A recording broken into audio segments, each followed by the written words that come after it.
Ang Department of Education hihigpitan daw ang pagbabantay sa subsidiya para huyan sa mga nasa senior high school.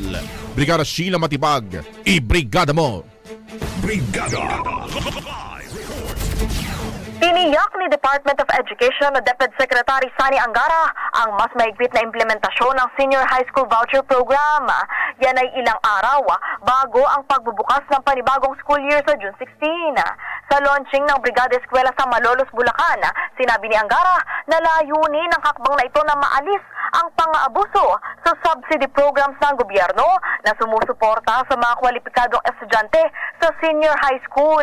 Matatandang ibinunyag noon ng DepEd ang na-recover nitong 65 million pesos mula sa 38 mga private schools na nakitaan ng mga irregularidad sa ilalim ng naturang voucher program.